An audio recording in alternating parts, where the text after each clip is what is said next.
मी नेहमी एक गोष्ट सांगतो, थॉमस अल्वा एडिसन म्हटला खूप छान, खूप आनंदात गेला आणि एडिसन आपल्या दप्तरात हात घातला आणि त्याच्या टीचरनी दिलेलं पत्र त्यानं आपल्या आईच्या हातात दिलं. तुझ्यासाठी टीचरनी दिलंय. एडिसनच्या आईनं ते पत्र फोडलं, वाचायला सुरुवात केली. त्यात लिहिलं होतं, तुमचा मुलगा शिकण्याच्या पात्रतेचा नाही. जगातला कुठलाच शिक्षक त्याला शिकवू शकत नाही. कृपा करून त्याला उद्यापासून शाळेत पाठवू नका. आमची शाळा त्याला शिकवू शकत नाही. ते पत्र वाचलं आणि आईच्या डोळ्यातनं खळदिशाश्रू उघळला.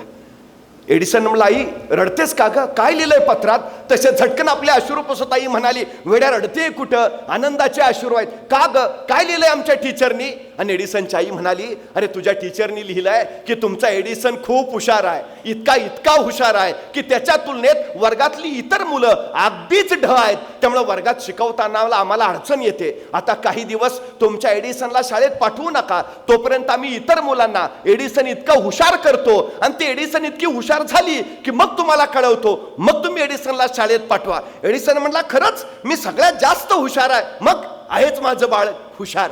मग आता शाळा? आता नाही जायचं शाळेत, आता घरीच शिकूया. त्या दिवशी एडिसनची शाळा बंद झाली. पण आईनं एडिसनला सांगितलं, बाळा ज्ञान मिळवायचा सर्वोत्तम गुण आहे जिज्ञासा. प्रश्न विचार बाळा, प्रश्न विचार. हल्ली झालंय काय, आमची मुलं प्रश्नच विचारत नाहीत.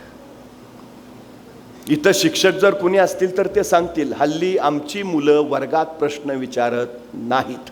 प्रश्न न विचारायची दोनच कारणं असतात, एक सगळं येतंय आणि दोन काहीच येत नाही. मला कधी कधी बरं वाटतं, बरं झालं ते सफरचंदाच्या झाडाखाली न्यूटनच बसला होता. ते नेमकं सफरचंद खाली पडलं आणि त्याला प्रश्न पडला, सफरचंद खालीच का पडलं, आणि मग गुरुत्वाकर्षणाचा शोध लागला.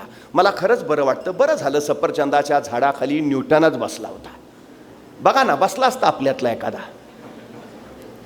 आणि पडला असतं सफरचंद खाली, काय प्रश्न पडला असता आपल्याला? बरं झालं मी असतानाच पडला. दुसरा प्रश्न, बरं झालं आणखी कुणी नाही, अकेले अकेले खाएंगे. आणि जर एखाद्याला प्रश्न पडलाच, सफरचंद खालीच का पडलं, आणि त्यानं विचारलं वडिलांना, बाबा सफरचंद खाली का पडलं? बाबा म्हणणार, खा ना मुकाट्यानं, का डोक्याला ताप देतो, हाय ते व्याप कमी आहेत का? संपला आमचा न्यूटन सफरचंदाच्या झाडाखालीच. मुलांना प्रश्न विचारू द्या आणि पालकांनी उत्तर द्या, तेव्हा न्यूटन घडतील. एडिसनच्या आईनं एडिसनला तेच सांगितलं, बाळा प्रश्न विचारत राहा, निसर्गाला प्रश्न विचार. सूर्य का उगवतो, चंद्र का मावळतो, पाऊस का येतो, वादळ का होतं, वीज का चमकते? प्रश्न विचार एडिसन, निसर्ग तुला उत्तर देईल. प्रश्न विचार. एडिसनला आईनं सवय लावली प्रश्न विचारायची आणि एडिसन निसर्गाला प्रश्न विचारायचा. प्रयोगांना प्रश्न, एक चित्राच्या आकृतींचं पुस्तक आईनं त्याला दिलं होतं, या आकृत्यांसारखा प्रयोग कर एडिसन. एडिसन करत होता.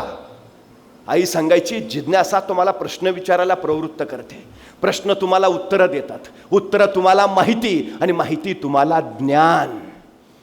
जिज्ञासा हा ज्ञान मिळवण्याचा सर्वोत्तम गुण आहे. एके दिवशी थंडीचे दिवस होते. एडिसन बाहेर शेकोटी करून शेकत बसलेला, जाळा धणाना पेटल्या होत्या. अचानक आतून आईचा आवाज आला, एडिसन बस झालं, चल ये जेवायला आता. एडिसननं पटकन शेजारची माती घेतली, त्या शेकोटीच्या लाकडांवर टाकली आणि पळत पळत जेवायला गेला. दीड तासाने जेवण करून बाहेर आला.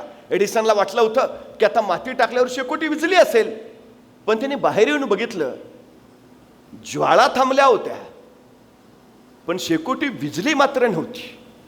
त्या लाकडांचे निखारे झाले होते आणि त्या निखाऱ्यांच्या केशरी रंगाने सगळं अंगण प्रकाशमान झालं होतं. त्याला प्रश्न पडला, मगाशी तर लाकडं ज्वाळेच्या रूपात जळत होती, मग आता का नाही? मी माती टाकली, मग लाकडं भिजली का नाही, ती निखाऱ्यांच्या रूपात का जळतायत? त्या प्रश्नाची त्यानं उत्तरं शोधली आणि त्याला उत्तर मिळालं. ऑक्सिजनचा जोपर्यंत अखंड प्रवाह होत होता तोपर्यंत लाकडं ज्वाळेच्या रूपात जळत होती. मी त्यांच्यावर माती टाकली, सबब ऑक्सिजनचा अखंड प्रवाह त्या मातीमुळे खंडित झाला, पण लाकडं विझली नाहीत. ऑक्सिजन अभावी ती निखाऱ्यांच्या रूपात जळत राहिली. मिळालेल्या माहितीचा वापर त्याने आपल्या प्रयोगात केला. एक निर्वात परीक्षा नळी घेतली, त्यात एक विद्युत तार टाकली आणि त्या निर्वात नळीमध्ये, ऑक्सिजन नसलेल्या नळीमध्ये, त्या विद्युत तारेत त्यांनी विद्युत प्रवाह सोडला.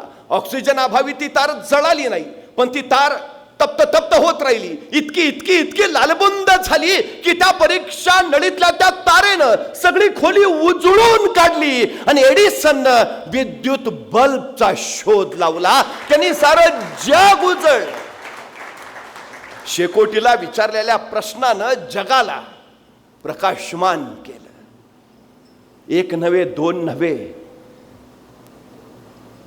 एडिसन 10,000 शोधांचा जनक झाला. 10,000.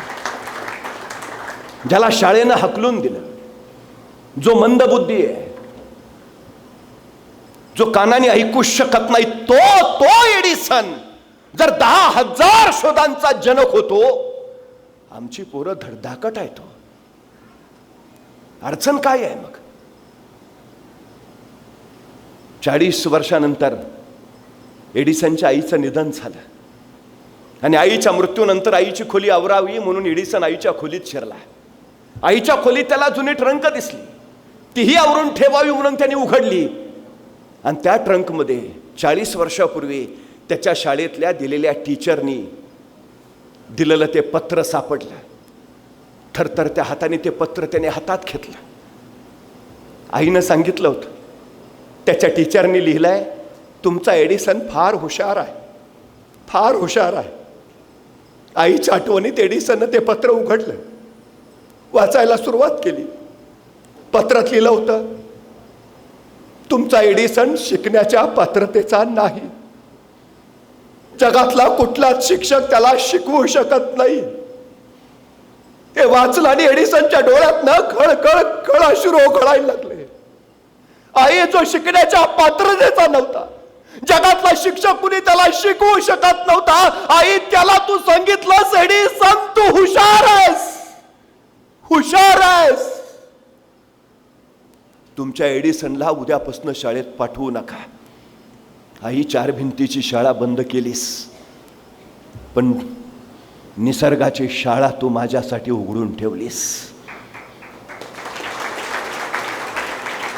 आई, तुम्हाला प्रश्न विचारायला शिकवलंस, माझ्यात जिज्ञासा नावाचा गुण पेरला. आई, तू होतीस म्हणून, तुझ्या प्रेरणेनं, तुझ्या प्रोत्साहनानं हा एडिसन घडला. आई मुलाची पहिली शाळा असते आणि शाळा मुलाची दुसरी आई असते. या 2 कुशीत मूल घडत असतं. मुलाला फक्त प्रेरित करा, प्रोत्साहन द्या, कारण कौतुकासारखी दुसरी प्रेरणा नाही, अजिबात नाही. आपल्या पोरांच्या चुका काढण्यापेक्षा त्यांचं कौतुक करायची संधी शोधा, म्हणजे पोरं इतिहास घडवतील. स्वर्गीय संभाजीनाना बेलदरे सामाजिक ट्रस्ट आणि टॉपर्स अकॅडमी यांनी आज तीच संधी इथं निर्माण केली. आपल्या गुणवंतांच्या पाठीवर त्यांनी या सोहळ्याच्या निमित्तानं कौतुकाची थाप टाकली. या सगळ्यांना मनपूर्वक शुभेच्छा देतो. आपल्या सगळ्यांची रजा घेतो.